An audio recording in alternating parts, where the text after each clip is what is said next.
Hello everybody, welcome back to my channel. आज का video थोड़ा सा स्पेशल होने वाला है। सबसे पहले मैं आपको अपना इंट्रो दे देती हूँ। तो my name is Sonia and मैं एक ड्रॉपर हूँ।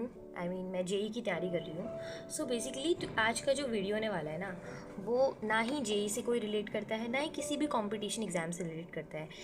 तो आज का जो वीडियो है वो उससे रिलेट करता है जो अभी बच्चे 12th में है। अगर कोई ड्रॉपर इस वीडियो को देख रहा है तो भाई this video is not for you, तो आप इस वीडियो को यहीं पे छोड़ सकते हैं।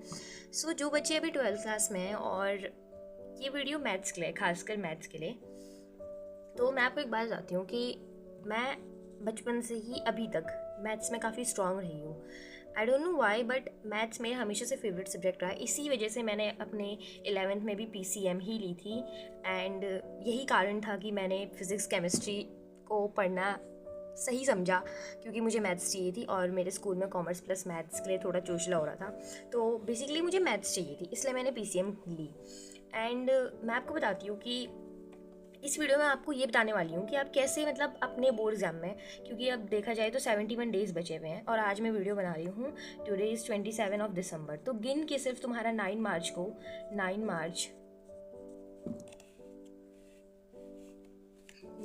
2026 को तुम्हारा एग्ज़ाम है। बेसिकली इससे लेके इसके बीच में 71 डेज़ बच रखे हैं।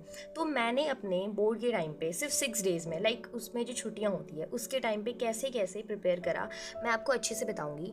ये वीडियो उन्हीं के लिए है जो अभी से स्टार्ट करना चाहते हैं या उन्होंने पढ़ तो लिया है बट उन्हें नहीं पता चल रहा कि how to do a revision, या तुम्हें एक पाथ नहीं मिल रहा है कि जिसे तुम फॉलो करके चल सको। मैं आपको अच्छे से बताऊंगी। सबसे पहले मैं आपको बताना चाहती हूँ कि क्यों तुम मेरी बात सुनो, ठीक है? क्योंकि भाई ऐसे ही घिसा पिटा आदमी आगे तुम्हें ज्ञान बांटेगा तो तुम उसकी बात क्यों ही सुनोगे? सही बात है, क्योंकि अगर मैं भी तुम्हारी जगह होती तो मैं किसी अरे की तो सलाह नहीं लूँगी। तो मैं आपको पहला रीज़न तो ये है कि पिछले साल मैंने बोर्ड्स दिए हैं, तो मुझे अच्छे से पता है कि बोर्ड में क्या आता है और क्या नहीं आता। फर्स्ट रीज़न ये है। और दूसरा रीज़न ये है कि मैं टॉपर नहीं थी अपने स्कूल में, राइट? मैं मैथ्स में काफ़ी अच्छी थी बट मैं टॉपर नहीं थी, क्योंकि टॉपर वो होता है जो हर सब्जेक्ट में अच्छा हो, और शायद टॉपर वो भी होता है जो साल भर मेहनत करके हमेशा उसके नंबर अच्छे आते हैं। तो अगर तुम उससे उसकी स्ट्रैटेजी पूछोगे ना, तो वो सिर्फ यही बोलेगा कि भाई पढ़ लो, क्योंकि उसने साल भर पढ़ाई की है, तो वो सिर्फ यही बोलेगा कि मैं तो साल भर पढ़ा हूँ, तो उसको कोई दिक्कत नहीं आती।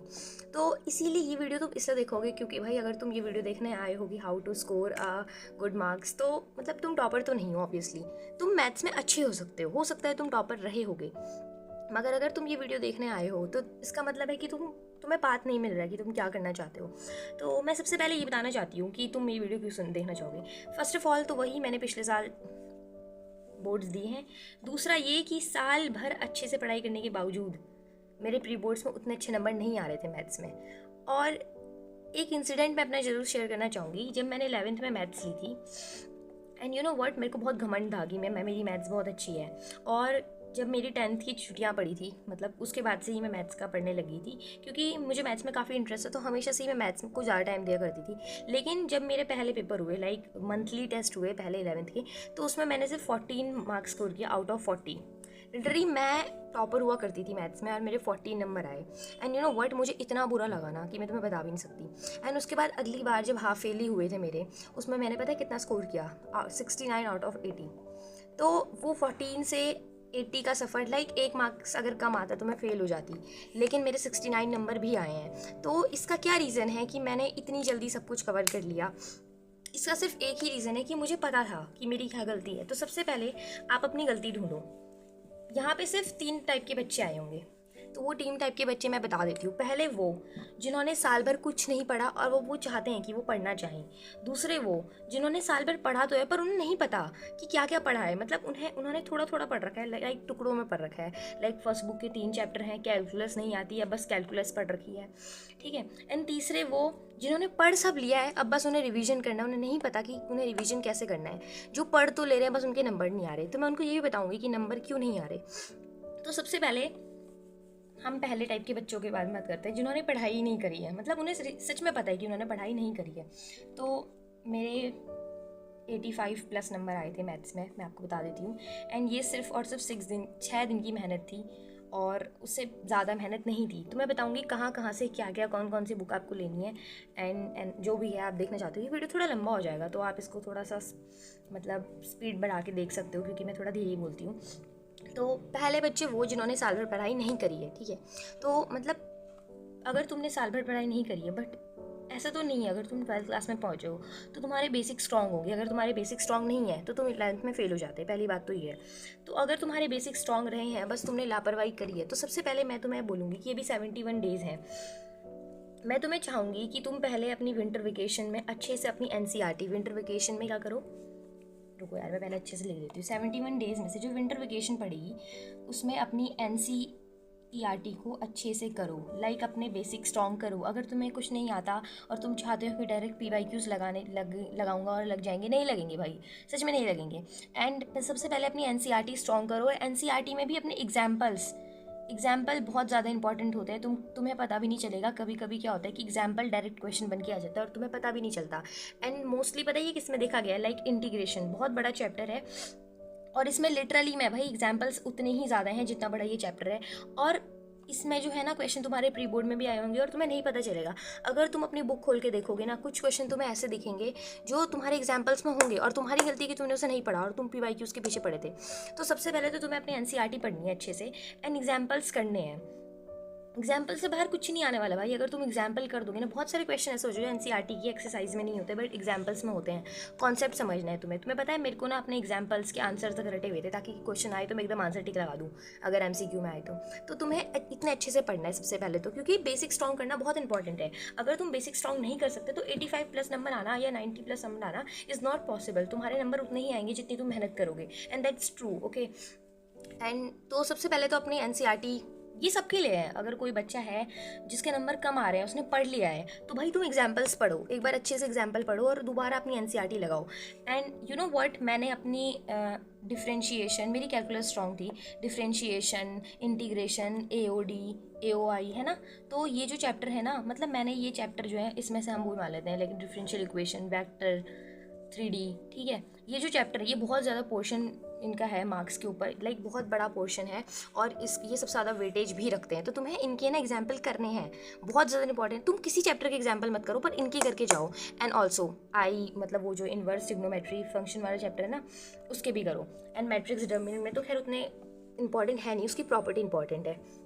तो सबसे पहले मैं आपको बता देती हूँ कि कैसे कैसे पढ़ना है। मैं चैप्टर वाइज बताती हूँ। तो पहला चैप्टर है हमारा रिलेशन एंड फंक्शन। अगर मैं सच बताऊं तो रिलेशन एंड फंक्शन में तुम्हें PYQs लगाने पड़ेंगे थोड़े से, क्योंकि बुक में उतने अच्छे क्वेश्चंस नहीं है, खास करके फंक्शन वाले पोर्शन में 1 to function, onto function, इसके लिए तुम PYQs लगाना। बट सबसे पहले तुम अपना बेसिक स्ट्रॉन्ग करो। एंड रिलेशन के क्वेश्चन बहुत ज़्यादा आसान आते हैं, ट्रांजिटिव, सिमेट्रिक, है ना, तो ये सिर्फ उतने ही आते हैं। इक्विवेलेंस रिलेशन, यही सब आते हैं, ज़्यादा कुछ नहीं आता रिलेशन में। तो ज़्यादा रिलेशन में पूछता भी नहीं है, तो इसके लिए तुम PYQs लगाना। PYQs लगाओगे तो रिलेशन एंड फंक्शन तुम्हारा स्ट्रॉन्ग हो जाएगा, तो इसके लिए तुम्हें PYQs लगाने पड़ेंगे। लेकिन सबसे पहले तुम इसके बेसिक स्ट्रॉन्ग कर लेना। And then second chapter is inverse trigonometric function. इसके लिए तो भाई तुम्हारा 11th का बेसिक स्ट्रॉन्ग होना बहुत ज़्यादा इंपॉर्टेंट है। अगर तुम्हें ट्रिग्नोमेट्री के बेसिक्स नहीं आते तो भाई मेरे दोस्त, तुम लोग नहीं कर सकते, कैलकुलस तुम्हारा रह जाएगा। तो सबसे पहले अपना इन्वर्स ट्रिग्नोमेट्री फंक्शन ठीक करो, इन्वर्स मतलब ट्रिग्नोमेट्री वाला पोर्शन ठीक करो। मैं तुम्हें बताती हूँ, मेरी एक फ्रेंड थी, वो काफ़ी अच्छी थी मैथ्स में, पर क्योंकि उसने 11th में ट्रिग्नोमेट्री में ध्यान नहीं दिया, 11th में उसको फॉर्मूले नहीं आ रहे थे, उसको पसंद नहीं था इतना रटना फॉर्मूलों को, तो उसका कैलकुलस वाला पोर्शन वीक होता गया और वो वीक ही रहा क्योंकि उसने स्ट्रॉन्ग नहीं करा उसे। एंड फॉर्मूले याद करने का सिर्फ एक ही उपाय है, क्वेश्चन सॉल्व करो। तुम एक पेज में सारे के सारे फॉर्मूले लेके बैठोगे और सोचोगे आज दिन भर मुझे याद करने, तो भाई वो नहीं होंगे, ऐसे नहीं होते। अगर तुम जितने ज़्यादा क्वेश्चन करोगे ना, एंड मैं आपको एक बात बताती हूँ, इफ़ आपको पता है कि इस वाले क्वेश्चन में ये वाला फॉर्मूला लगेगा, तो आपको, जैसे हम बचपन में लिखते थे ना कि A+B इस क्वेश्चन में लिखेगा, तो हम पहले यहाँ पे लिखते थे फॉर्मूला, उसके बाद उसे नीचे अप्लाई करते थे। तो प्रैक्टिस करते समय फॉर्मूला लिखो, जितनी बार तुम उसे लिखोगे ना उतनी बार तुम्हें याद होगा और तुम्हारी प्रैक्टिस होगी। तो फॉर्मूला याद करने का बस यही तरीका है। एंड देन सेकंड, सबसे पहले तो तुम भाई अपनी NCERT वगैरह देख लो। एंड मैं सिर्फ इतना बोलना चाहूँगी कि भाई NCERT सबसे पहले है, उसको सबसे पहले करो। अगर NCERT तुम्हारी कंप्लीट हो गई तो विंटर वेकेशन में अपनी अच्छे से NCERT कंप्लीट करो। मैं फिर बताना चाहूँगी कैलकुलस वाला पोर्शन तभी स्ट्रॉन्ग होगा जब तुम्हारा ट्रिग्नोमेट्री के फॉर्मूले याद हैं, ट्रिग्नोमेट्री वाला पोर्शन स्ट्रॉन्ग है।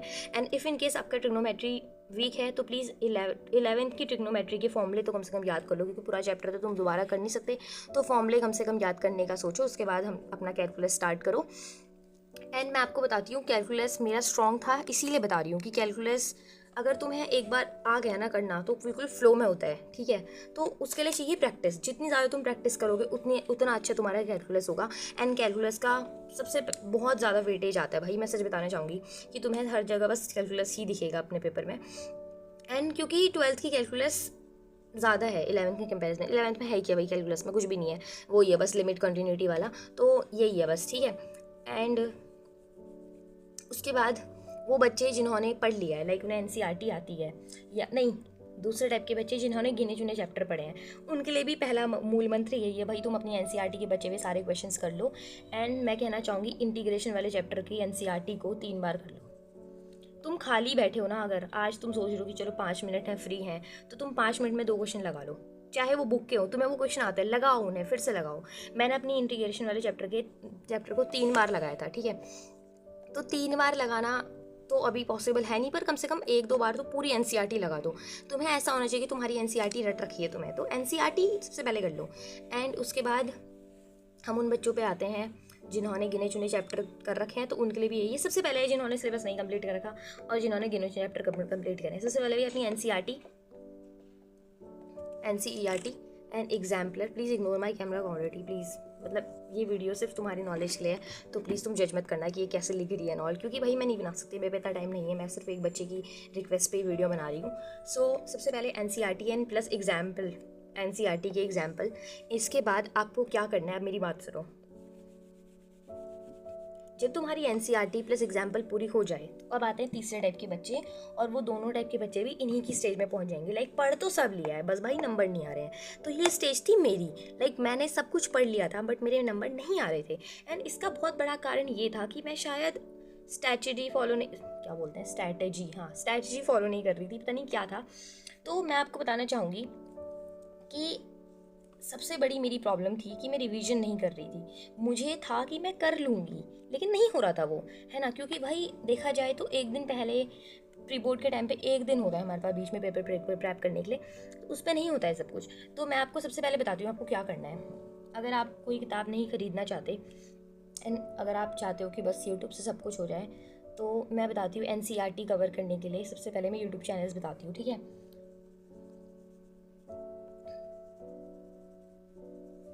लाइक यूट्यूब चैनल, सबसे पहले मैं आपको यूट्यूब चैनल में बताना चाहूँगी कि जो हमारे साइंस एंड फन वाले चैनल पे एक सर पढ़ाते हैं मैथ्स, शायद वो आशु सर के सर भाई हैं, मैंने उनसे सिर्फ लास्ट क्लास में पढ़ा था।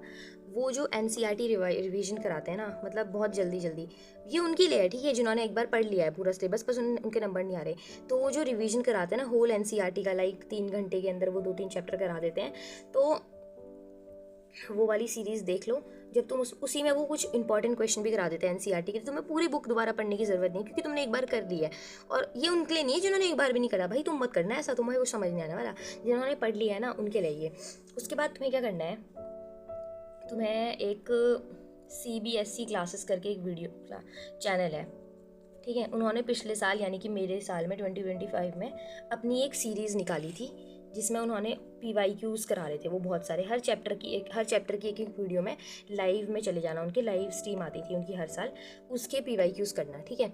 उसमें वो सारे के सारे PYQs करा देते हैं। भाई अगर तुम चाहते हो तुम्हारे नंबर आ जाएँ तो कर लेना भाई, ये तो मस्ट है। वो सारे क्वेश्चन कराते हैं भाई, जिस टाइप के क्वेश्चन आते हैं तुम यकीन नहीं करोगे, मेरे को मेरे पेपर में ऐसा कोई क्वेश्चन नहीं दिखा जो उन्होंने नहीं कराया होगा, उसी टाइप का क्वेश्चन था। एंड थर्ड आप एक बुक खरीद लेना, अगर खरीद सको तो भाई खरीद ही लेना, क्योंकि मैथ्स एक ऐसा सब्जेक्ट है जो किताबों से ही होता है, यूट्यूब से नहीं हो सकता, क्योंकि वो करा देंगे क्वेश्चन पर तुम्हें प्रैक्टिस भी करनी पड़ेगी। एंड यू नो व्हाट, मैंने जो बुक करी थी एनसीईआरटी और एग्जाम्पल के अलावा, वो सिर्फ एक ही किताब थी, और मैं आपको बताऊंगी कि ये वाली ले लेना, लाइक टुगेदर विद की 10 ईयर्स की, ये पिछले साल की है, मतलब 2025 में मैंने ली थी, तो 2024 तक के क्वेश्चंस थे, तो मेरे पे अभी भी है। इसका प्राइस ज़्यादा नहीं है, मतलब खैर ये तो मैंने खरीदी नहीं थी, मुझे मेरे भैया ने दी थी, लाइक 400 समथिंग प्राइस है, तो तुम इसे ले सकते हो। एंड यू नो व्हाट, ये बहुत अच्छी किताब है, एंड इसमें बहुत अच्छे से बता रखा है कि कैसे कैसे क्या क्या है। मैं बताती हूँ, तुम लोग ज़्यादा मोटी मोटी किताबें मत ही लेना तो बेटर है, लाइक 10 ईयर्स बहुत होते हैं भाई, बस इतना ही लेना। ये किताब पक्का ले लेना अगर लेना होगा तो। अरिहंत की मत लेना क्योंकि उसमें थोड़ी गलती होती है, मैं अपना ओपिनियन दे रही हूँ क्योंकि मेरी दोस्त ने खरीदी थी और उसका कुछ फ़ायदा रहा नहीं, उसमें बहुत सारी मिस्टेक्स थी, ठीक है। तो यही था बस, मैं एक बार शॉर्ट में दोबारा बता देती हूँ, ठीक है।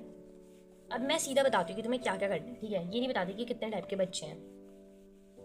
सबसे पहले NCERT की एक्सरसाइज, ठीक है। ये लास्ट का पोर्शन बहुत इंपॉर्टेंट है, विद एग्जाम्पल्स, ठीक है, प्लस एग्जाम्पल्स, ठीक है। जब तुम ये सब कर लो, तुम्हें NCERT जब रट जाए, उसके बाद तुम्हें क्या करना है, first point. And then second point, जब तुम्हें रिवीजन करना होगा जिस भी चैप्टर का, तो तुम्हें क्या करना है, साइंस, मेरे को तो स्पेलिंग भी नहीं आ रही अब साइंस की साइंस एंड फन चैनल में जो है उनकी एक वीडियो लिखनी है, लाइक वाली वीडियो नहीं होती जिसमें वो इंपॉर्टेंट क्वेश्चन बताते हैं NCERT के और रिवीजन कराते हैं, ठीक है। तो मैं वो लिखनी है, ठीक है। उसके बाद तुम्हें क्या करना है, उसमें वो कुछ PYQs भी करा देते हैं। उसके बाद तुम्हें क्या करना है, देखो थर्ड पॉइंट है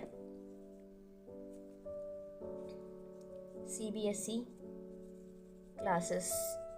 जो CBSE क्लासेस चैनल है ना, उसकी PYQ सीरीज़ आप लास्ट ईयर की फॉलो कर सकते हो क्योंकि इतना टाइम है नहीं, तो लास्ट ईयर की, ठीक है, 2025 की, ठीक है, 2025 की, ठीक है।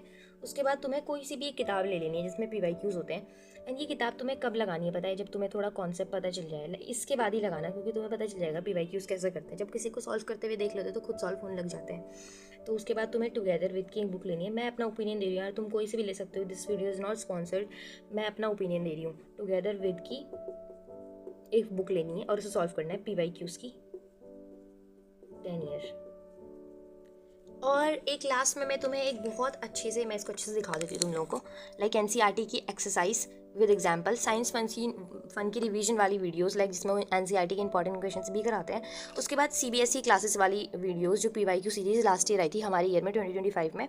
एंड उसके बाद तुम्हें टुगेदर विद के क्वेश्चंस लगाने PYQs 10 ईयर्स के, किसी भी बुक के लगा सकते हो। मैंने टुगेदर विद के लगाए थे, इसलिए मैं तुम्हें वही बोलूँगी करने को, क्योंकि उसमें मिस्टेक्स कम थी। एंड लास्ट में मैं तुम्हें एक बहुत अच्छा वो देना चाहूँगी, क्योंकि मेरे पिछले साल लोगों को रहता है कि MCQs में गलती हो जाती है, राइट। एंड MCQs का सिर्फ एक ही तरीका है, मैं आपको बताती हूँ।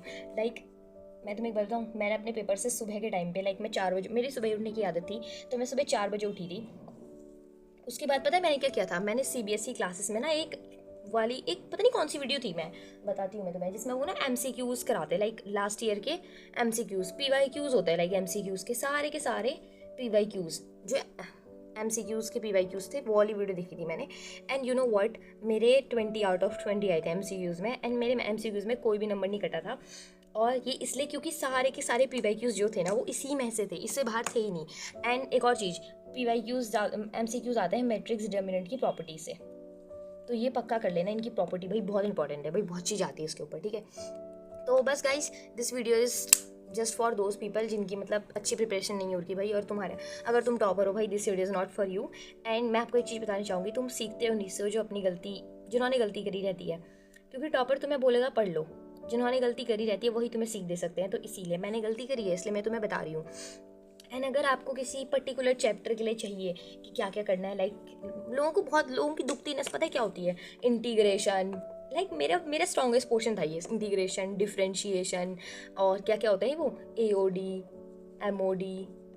MOD शायद मेथड ऑफ डिफरेंशिएशन इसमें नहीं होता, AOI sorry, differential equation, 3D, vector, ठीक है, ये तो आसान पोर्शन है। प्रॉब, LP, जिस चैप्टर को कोई सीरियस नहीं लेता है ना, LP, matrix, determinant, trigonometry, like calculus मेरा बहुत ज़्यादा स्ट्रॉन्ग था। तो अगर तुम्हें कैलकुलस के लिए एक सेपरेट वीडियो चाहिए तो मैं ज़रूर बता दूंगी, लेकिन भाई ये तुम्हें बस इतना ही करना है। एंड तुम इस वीडियो के नीचे कमेंट करके चले जाओ, और मैं तो कसम खा के बोलती हूँ, अगर तुम इतना सब कुछ कर लोगे ना, तुम्हारे 90+ नंबर तो कहीं तुम 95 भी स्कोर कर दोगे। मेरे 85+ इसलिए आए थे क्योंकि मैं लास्ट में जगी थी, और तुम जल्दी जग जाओगे क्योंकि 71 डेज बच रखे हैं, और मैं लास्ट में तब जगी जब मेरे फिजिक्स और केमिस्ट्री का पेपर ख़राब चला गया।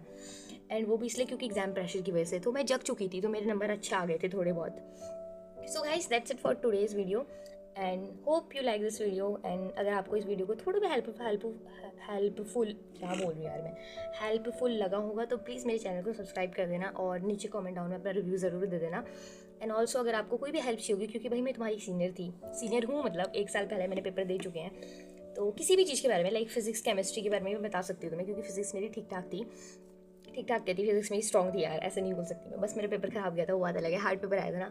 तो बाकी तो मेरा यही था, मैं बहुत अच्छी थी मैथ्स में यार, मैं खुद कह सकती हूँ कि मैथ्स में तो मेरे से कोई टक्कर नहीं ले सकता, ठीक है। तो बस ऐसा है। तो बस आज के लिए इतना ही, मिलता है आपको अगली वीडियो में, टिल देन बाय, सब्सक्राइब।